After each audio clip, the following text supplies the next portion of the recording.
Baby, Barbara Walters was a force to be reckoned with. Let's talk about it. Hi, welcome to JOA. If you're new to my channel, I appreciate it if you click that subscribe, you click that bell, so you'll be the first to know when I upload. Please do subscribe. Please click the bell so you'll be the first to know when I upload. I also need a big favor for you guys. You know, I'm a big fan of, TGIF with Al Reynolds, Funky Darneva, and Claudia Jordan, and they're doing this appreciation video post on Instagram where a fan just comes out and put a video out there saying that, they're a fan of the show and why they're a fan of the show and why they want to be on there. I've done my video yesterday on Instagram. I would appreciate it if you guys can share it, like it, tag Claudia Jordan, tag Al Reynolds. At the moment, Funky Darneva doesn't have Instagram. I couldn't find it, but if you can tag those two or like it, put some engagement on that post, tag Foxo, TGIF. That would really mean a lot to me. I'd sincerely do appreciate it. Of course, patreon.com/JOA if you feel that I am worthy of your support. I really do appreciate it. And so please don't forget to do on the Instagram page because, I actually like watching them. I think it's a great trio and I would like to be a part of that show in that contest for a day. And I'll let you guys know if I ever do it or not. But if you show engagement and stuff on that video, that'll give me a bigger chance of being selected for that show. So let's get to the video. Thanks.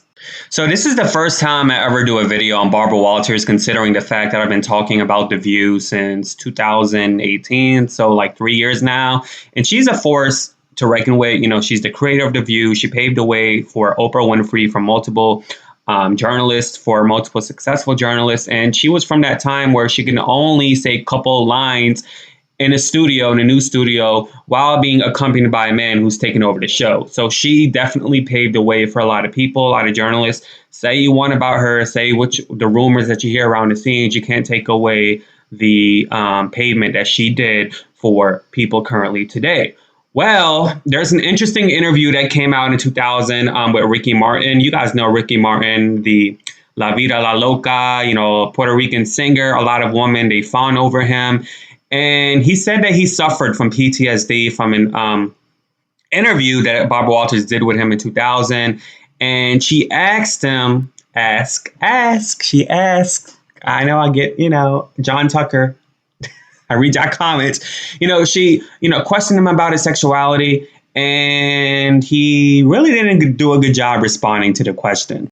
He spoke with People Magazine, and y'all know People Magazine get all the interviews, a lot of celebrities, everybody trusts People Magazine because it's a pop culture, trustworthy type of magazine. And so I'm going to read a quote that he said. He said, "Sexuality is a complicated thing. It's not black and white. It's filled with colors. When I was dating women, I was in love with women. It felt right. It felt beautiful. You can't fake chemistry. The chemistry was there with them. I wasn't misleading anyone." And so back then, that's when Barbara Walters asked him a question. She was like, you can stop these rumors. You could say, yes, I am gay, or no, I'm not. And baby, Ricky Martin said he doesn't feel like responding. All right. So I'm laughing in regards to his response to his question. My mind is at the place where the hell is your PR team?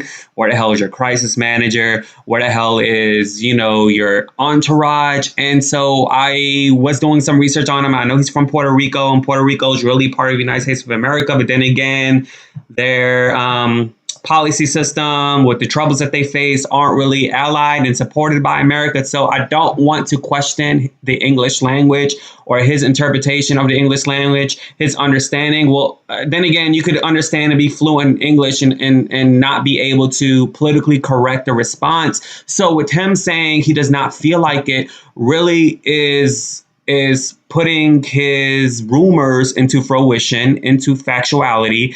And it's been rumored after that question by Barbara Walters, after the fact, that he lost a lot of sales. He lost a lot of viewerships and a lot of, just because, baby, it was different. OK, it was different 21 years ago with the LGBTQIA plus community. And I'm sure Ricky Martin can attest to that and tell you guys how different it was. And so he said he felt violated. Ricky Martin said he felt like he said that he suffers till this day from PTSD. So, People Magazine did ask Ricky Martin a question if the interview should be handled differently. And quote, he says, "Well, maybe I should have come out in that interview. It would have been great because when I came out, it just felt amazing. When it comes to my sexuality, when it comes to who I am, I want to talk about what I'm made of, about everything that I am. Because if you hide it, it is a life or death situation." And so, of course, Barbara Walters is now retired at the age of 91.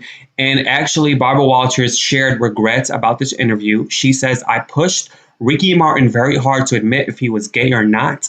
And the way he refused to do it made everyone decide that he was, like I just told you guys." She told the Toronto Star in 2010. "A lot of people say that destroyed his career. And when I think back on it now, I feel it was an inappropriate question."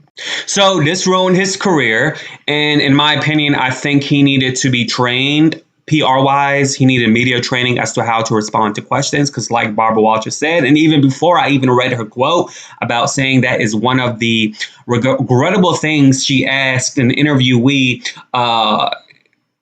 as a question, he basically admitted to the fact that there's a possibility that he is at least bisexual, part of the LGBTQIA community, and that really denounced his sales. Now, there were a lot of people in this camp that were saying, "Ricky Martin, don't come out, this will ruin you." And so from my understanding, based on reading the articles, people in this camp knew his sexuality. But you guys got to understand.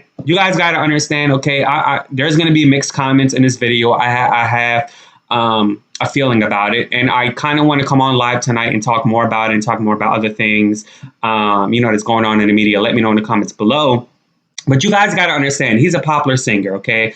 This man sold $70 million records. This man has people employed behind him. I'm sure 200 plus. He has a huge entourage, a lot of people, brand agencies, PR, family, people that he employed that really depends on him. And he's being fawned over a woman. And so there's two things that come with that. First, it's like, okay, well, you are in this industry. And so with you being in an industry, you are basically opening the fact of people asking you questions because you're putting yourself on a international platform, number one. Number two, as a human being, especially as a United States citizen, you have the right to not answer a question that you don't want to answer. You have the right to plead the damn fifth. And so instead of him saying, "I plead the fifth," which would basically, put the rumors up to a, fire level, he said he doesn't feel like answering. And so I think if at that time that he didn't want to answer, I felt like he should have just phrased the question differently, saying, "You know what, right now I'm in a relationship with my music," or, "As of right now, I'm focusing on just my career, and I'm focusing on my tour that's coming up. That's why I did this interview. I didn't do this interview to talk about my relationships or anything of that nature." And so it would be, damaging to the partner that I'm with, something that would not raise the question about his sexuality, but instead he responded with the questions, "I don't feel like it." So he is married right now with multiple kids. He has a husband that's Syrian, Juwan Yusuf, and I was shocked that his husband was Syrian because you know how it is being Arab in the LGBTQIA community. Like those two don't really mix. And so he wants to be a role model for the LGBTQIA community. He says you can't force someone to come out. If you have an egg and you open it from the outside, only death comes out. But if the egg opens up from the inside, life comes out.